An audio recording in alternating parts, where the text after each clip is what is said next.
Founder knows what awaits us in the Iron Kingdom. But Vivian could probably make an educated guess.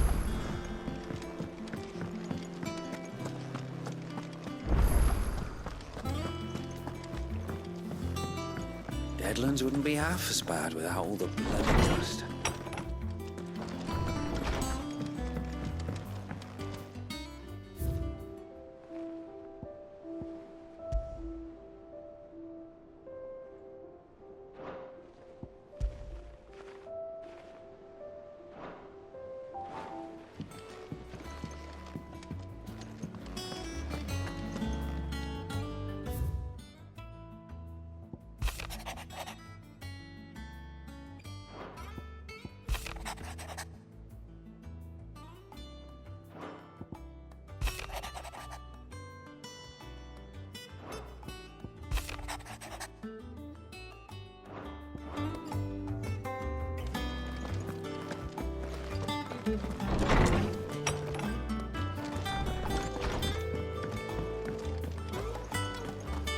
That monster's taken quite a liking to Lady Karen. I didn't take you for a scholar, Ivan. Oh, this? Well, it's Valisthea, a culinary pilgrimage. I borrowed it from old tomes. Seems there's no creature in the realm so foul it can't be cooked up into something delicious. Think I'll stick to the unfoul ones, thanks. Oh, where's your sense of adventure, Sid? Honestly, one glance at these recipes, and even you would trade in your sword for a butcher's cleaver. From spit roasts to sweetmeats, this book has them all. What I wouldn't give to bring these recipes to life. If it's my blessing you're hoping for, then by all means. Well, I'm no hunter, Sid. The first tunnel worm I came across would be the death of me. But you're made of sterner stuff. Would you help me resurrect one of these recipes? Something tells me you won't be taking no for an answer. Fine, I'll help. Fantastic! Thank you. So, dare I ask what's on the menu? Chance's Stew. It was once a favourite among the gourmands of Oriflamme, if the author is to be believed. Though Molly's never heard of it. The only problem is that while the recipe is extremely detailed in most respects, it's infuriatingly cryptic as to the main ingredient. A beast, no doubt. Most likely something that would make easy work of a simple cook with more broth than brawn, but unwanted violets. I've no idea what they might be. Does the book say anything else? Well, only that the sweetest violets sprout atop the bed of roses. Roses. Rosaria, perhaps? One of the butchers in Martha's Rest might know something. I'll ask next time I'm there.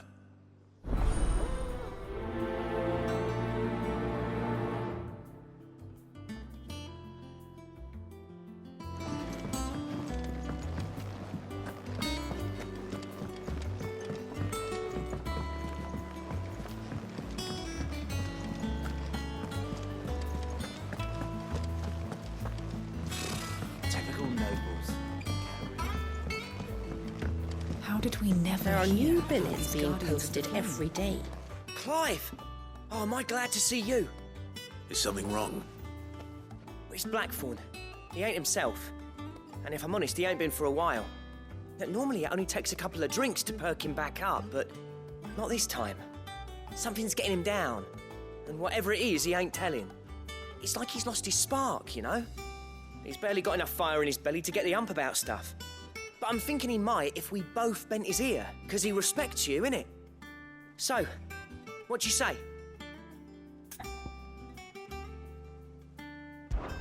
Fine. If you think it will help. I knew you'd understand. But if he doesn't want to talk, we let him be. He'll open up when he's ready. All right.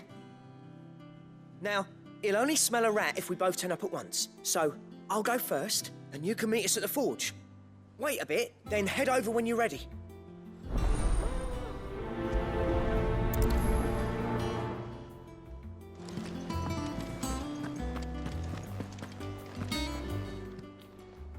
Welcome to the Patron's Whisper. Come to claim your just desserts? You earned this.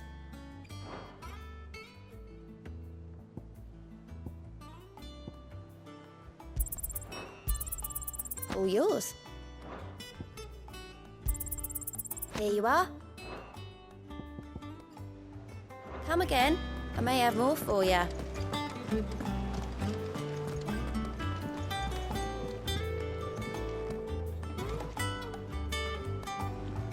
Back again, Lord Rosfield.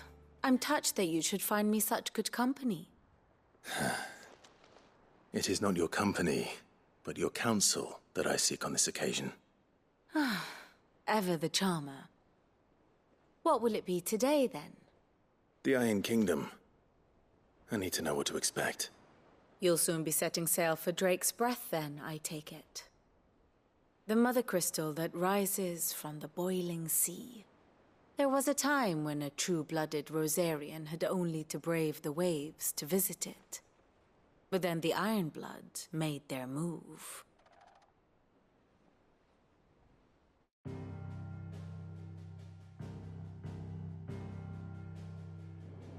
As you know, the Iron Kingdom rules over the islands to the west of Storm. Or rather, its church does.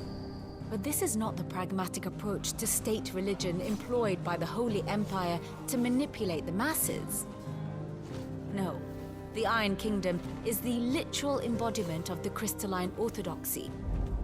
And so, if one is to understand it, one must start there. As the name implies, the orthodoxy holds the Mother Crystals sacred, and they do not take kindly to heathens plundering the objects of their worship for the means to fill washtubs and light lamps with frivolous feats of magic. Indeed, the faithful consider ether a sinful thing, a poison no less. And to them, a dominant is an instrument of evil, albeit one they have proven only too happy to turn against their enemies. Some 80 years ago in Northern Storm, Drake's eye collapsed.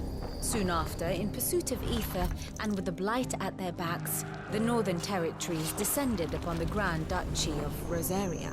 And when the Shields of the Flame marched north to meet them, the Iron Kingdom spied an opportunity. A few short days later, the Crusaders landed on the island of Mount Drastanus, home of Drake's Breath, and plucked it from the Duchy's grasp. Rosaria tried to reclaim it, of course, but to no avail. I doubt more than a handful of Duchy men have set foot on its shores in your lifetime. Nor are they like to again, under the Empire's stewardship, meaning the Iron Blood will keep their island, and with it, the foothold they need to march on mainland soil when next they spy an opportunity.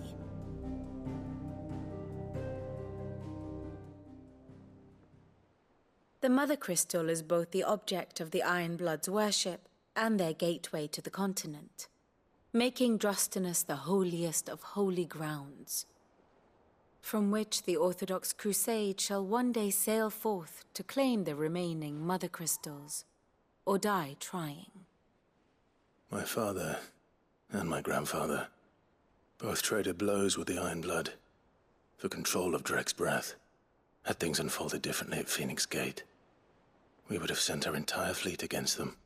But instead, they sent their fleet against Rosaria, sacked the capital, killed the men, and captured the women, including Jill. I'd say you'd be forgiven for wanting a little revenge, Clive. My only aim is to destroy the Mother Crystal. But thank you all the same. Not much else to do here. Let's see if Jill's ready. Here for another of my lectures. How may I help you today? Here you are. Thus ends today's lesson.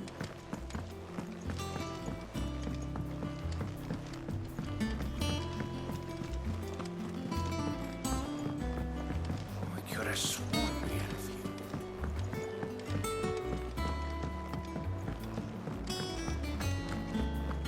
That monster's taken quite a liking to... And what can I do for you? Go on, then.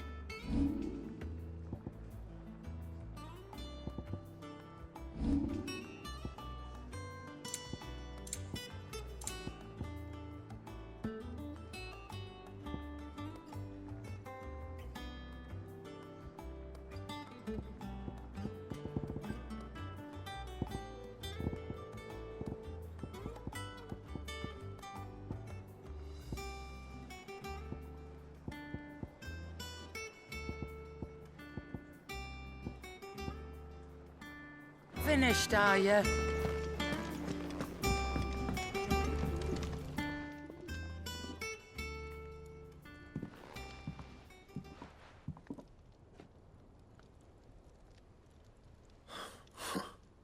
First August, and now you. What are you pair up to? What's it got to do with me?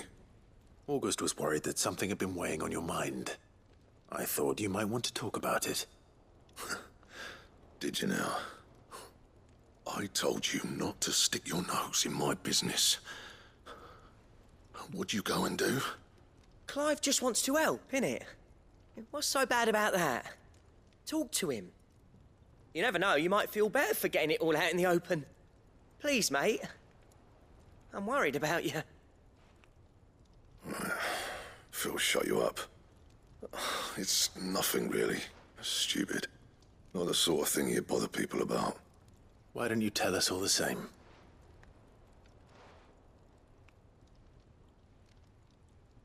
Karen and I have an arrangement. I keep an eye on Goots, and she shows me what the competition's up to. Interesting arms and armor, things like that.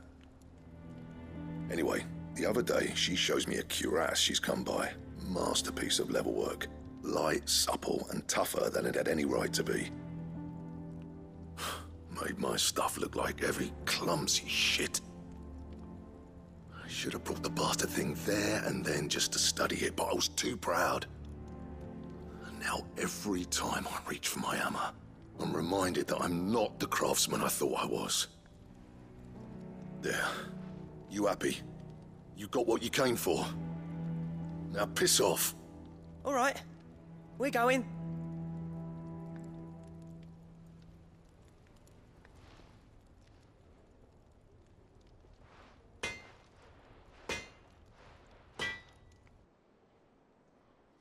I always thought of old Blackthorn as a bit of a force of nature. Like a storm cloud full of hail. Didn't think anything could rattle him. Least of all a stupid piece of leather. Blackthorn's always taken pride in his craft. Questioning it means questioning himself. Something tells me this is only going to get worse. If he has doubts, it will affect his work, which will only add to his problems. We need to nip this in the bud. I couldn't agree more. He said he should have bought that cuirass. Perhaps we should track it down for him. Assuming you're happy to help, that is. Too bloody right I am. Glad to hear it. First things first, then. We need to speak to Karen.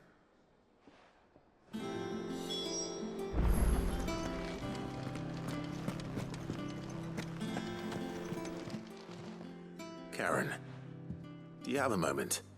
Blackthorn mentioned that you'd recently come by a leather cuirass.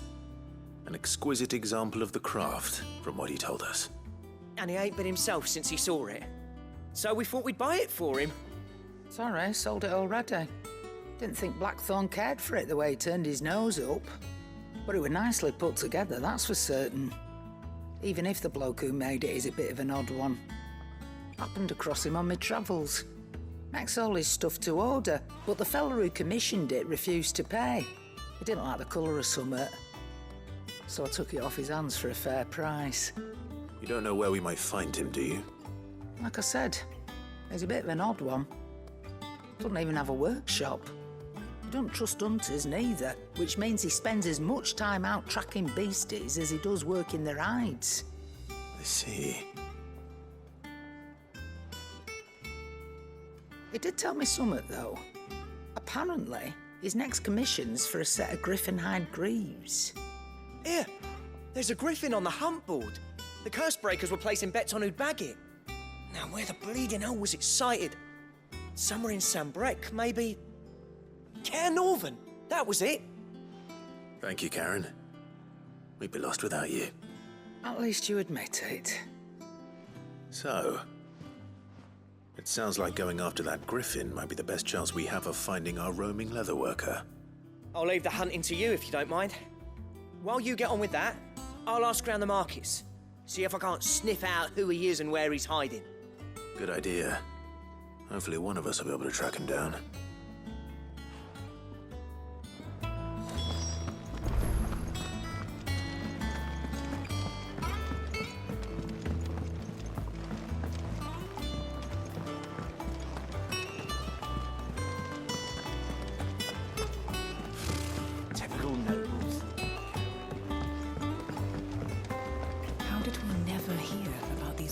signs of the...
It will be over soon.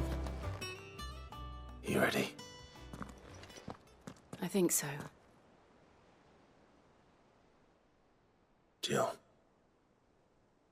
When you told me you had to come to terms with your past, you weren't talking about destroying Drake's breath, were you? No. I spoke of Imran, the leader of the Crystalline Orthodox.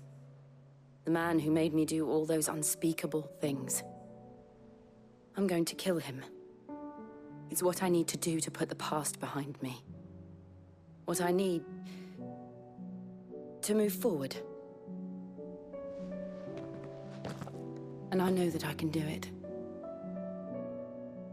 If you're there beside me. Always. And I'll be beside you, too.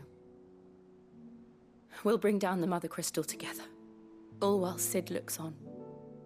We'll make him proud.